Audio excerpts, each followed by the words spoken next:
আল্লাহ রাসূল সাল্লাল্লাহু আলাইহি ওয়াসাল্লাম মিরাজ থেকে আসার পথে সপ্তম আকাশে হযরত ইব্রাহিম আলাইহিস সালামের সঙ্গে সাক্ষাৎ হলো। তিনি কিছু বললেন না, কিন্তু ষষ্ঠ আসমানে যখন হযরত মুসা আলাইহিস সালামের সঙ্গে দেখা হলো, তখন তিনি জিজ্ঞাসা করলেন, ইয়া রাসূলাল্লাহ, আপনার উম্মতের জন্য কি হাদিয়া আনলেন? আল্লাহ রাসূল সাল্লাল্লাহু আলাইহি ওয়াসাল্লাম উত্তর দিলেন, দৈনিক 50 ওয়াক্ত নামাজ। মুসা আলাইহিস সালাম বললেন, আপনি আপনার পালনকর্তার নিকট ফিরে যান এবং সহজ করার আবেদন করুন। আপনার উম্মতের জন্য এই বিধান কষ্টকর হবে। আমি বনী ইসরায়েলকে খুব পরীক্ষা করেছি, তাদের উপর আমার তিক্ত অভিজ্ঞতা রয়েছে। কারণ মুসা আলাইহিস সালাম এর উম্মতের উপর আল্লাহ তাআলা 3 ওয়াক্তে মোট 6 ওয়াক্ত নামাজ ফরজ করেছিলেন। সকালে 2 রাকাত, দুপুরে 2 রাকাত আর বিকালে 2 রাকাত। কিন্তু বনী ইসরাইল তা পালন করতে ব্যর্থ হয়েছিল।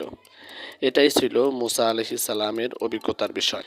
সে অভিজ্ঞতার ভিত্তিতে মুসা আলাইহিস সালাম বললেন, আপনার উম্মত দুর্বল হবে, তারা এ দায়িত্ব আঞ্জাম দিতে পারবে না। আপনি ফিরে যান, কিছু সহজ করে নিয়ে আসুন। রাসূলুল্লাহ সাল্লাল্লাহু আলাইহি ওয়াসাল্লাম ফিরে গেলেন, আল্লাহর নিকট বিনীত দরখাস্ত করলেন। আল্লাহ তাআলা 5 ওয়াক্ত নামাজ কমিয়ে দিলেন। মুসা আলাইহিস সালাম এর সঙ্গে আবার দেখা হলো। তিনি জিজ্ঞাসা করলেন, কি খবর? রাসূল সাল্লাল্লাহু আলাইহি ওয়াসাল্লাম বললেন, আল্লাহ তাআলা 5 ওয়াক্ত নামাজ কমিয়ে দিয়েছেন। হযরত মুসা আলাইহিস সালাম আবার আগের কথাই বললেন, আপনার উম্মত দুর্বল হবে, তারা দৈনিক এত ওয়াক্ত নামাজ আদায় করতে পারবে না। আপনি আবার ফিরে যান। এইভাবে রাসূল সাল্লাল্লাহু আলাইহি ওয়াসাল্লাম মুসা আলাইহিস সালাম ও আল্লাহর দরবারে 9 বার যাতায়াত করলেন এবং প্রতিবার আল্লাহ 5 ওয়াক্ত করে কমিয়ে দিলেন। শেষ পর্যন্ত মোট 5 ওয়াক্ত থাকলো। মুসা আলাইহিস সালাম আবারও ফিরে যেতে অনুরোধ করলেন, কিন্তু রাসূল সাল্লাল্লাহু আলাইহি ওয়াসাল্লাম উত্তর দিলেন, আমি লজ্জা বোধ করছি, আর ফিরে যেতে পারবো না। তিনি রওনা হলেন নিচের দিকে।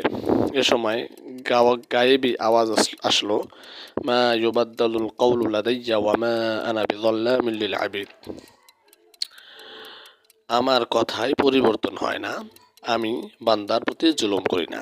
অর্থাৎ 5 ওয়াক্ত নামাজ পড়বে, সে অবশ্যই 50 ওয়াক্ত নামাজেরই সওয়াব পাবে।